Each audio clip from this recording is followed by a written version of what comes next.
A warehouse explosion and fire broke out in the village of Lukashevka, near the city of Kurchatov in Russia's Kursk region, local telegram channels reported. As can be seen from the footage taken by local residents and shared on telegram channels, several explosions occurred in a warehouse located near a gas station. Residents say that ammunition was stored in the warehouse and that after the explosion, the fire spread to the gas station. As a result of fire, an explosion also occurred at the gas station. The cause of the incident and information about the victims are not provided.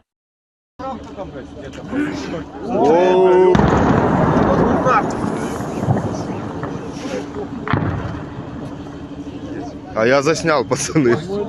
Скинешь мне. Я отвечаю, заснял прямо взрывно. Охуеть. Кто эту хуйню снял?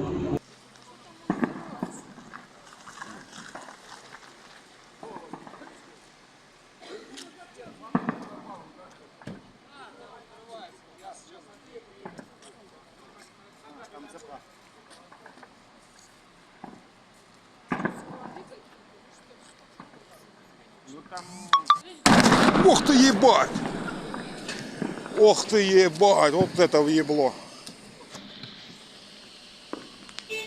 Я ж, блядь, присел, ёпта. Заправка, ёпта. Заправка горит. Нет, Гублинский автозавод. И заправка тоже горит. Нихуя себе! Ебать, что там лежит нахуй? Ебать!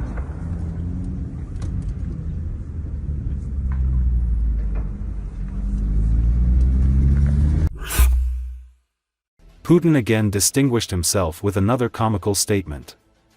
Speaking in the Kremlin and drinking champagne with Russian occupiers, he declared that the war with Ukraine was an honorable mission, supposedly pleasing to the Lord. This statement became a new explanation of the war after the previous versions about NATO, Nazis, and historical lands had become rather worn out and only caused new ridicule of the elderly Russian dictator. Others say that Putin's mental health problems have led to him developing a persistent delusion of grandeur as he ages. It was fate, it was God's will that such a difficult but honorable mission should fall on our shoulders to defend Russia, Putin said, addressing the military, which included an officer accused by Ukraine of shooting civilians. Social media users and international analysts did not hold back their sarcasm. First there was a special operation, then protection from NATO, then the return of Peter I's lands, now God is to blame. Putin, make up your mind. Commentators write. 5 justifications of Putin in 3 years of war. February 2022, a decision was made to conduct a special military operation, a formal explanation that quickly lost its credibility. June 2022, how Peter I returned the lands. October 2022, NATO has crawled to the borders. October 2023, coup d'état and conspiracy of the West. February 2025, so it was willed by the Lord. Each new explanation seems more absurd than the previous one. And if at the beginning of the war the Kremlin tried to appeal to the threat to NATO and defense of Donbass, now there are no arguments left except references to higher powers. Putin looks like a schoolboy who forgot his homework and makes up excuses on the fly. Either the neighbors disturbed him, or the dog ate his notebook, and now it's God's fault, commentators write. It is noteworthy that Putin has already contradicted himself in his speeches. If in 2022 he said that he made the decision to invade personally, now he claims that it was the will of God. Such inconsistency only underscores the Kremlin's confusion amid the protracted conflict and growing losses, which, according to Western estimates, already exceed 800,000 people. If this is an honorable mission, then why have even Russia's allies begun to distance themselves? And what will be the next explanation? Alien intervention. Joke on social networks. As Putin searches for new reasons to justify the war, discontent and fatigue are growing in Russia. Неизвестных солдат было, даже не знает никто. благодаря их усилиям, их мужеству, их...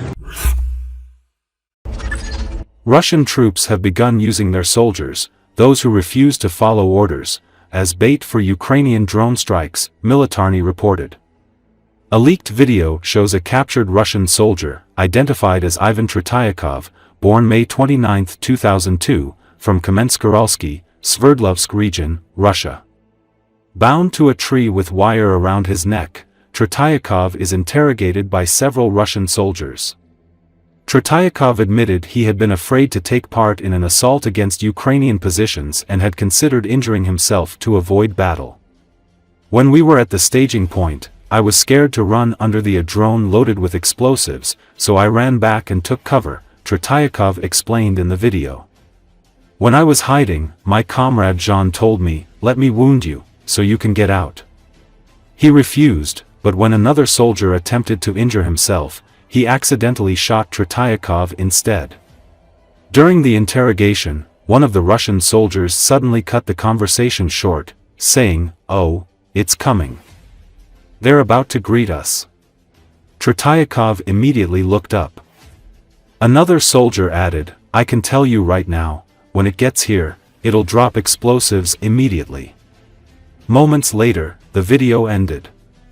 Despite knowing an incoming Ukrainian drone strike was imminent, the Russian troops did not attempt to free Tretiakov or shield him from the attack. This suggests his captivity in the strike zone was intentional. This tactic of using soldiers as decoys is not unique. In December, Ukrainian special forces in Russia's Kursk region found a notebook on a dead North Korean fighter, Kyung Hong-jong, detailing instructions on how to lure enemy drones using a fellow soldier as bait. Earlier, reports emerged that North Korean troops deployed in Russia displayed a reluctance to surrender, with some resorting to using grenades to take their own lives rather than being captured. Recall, Ukraine's Defense Procurement Agency is launching a new supply model for delivering drones to the front line within weeks rather than months. Kyiv has ramped up domestic drone production over the past year. Various aerial, naval, and ground drones have been developed and often successfully used for reconnaissance, combat, and other tasks throughout the full scale with Russia. According to the new model, military units will be able to choose the unmanned systems best suited to their needs. The system also aims to support manufacturers through advance orders, allowing them to plan for scaling up their production.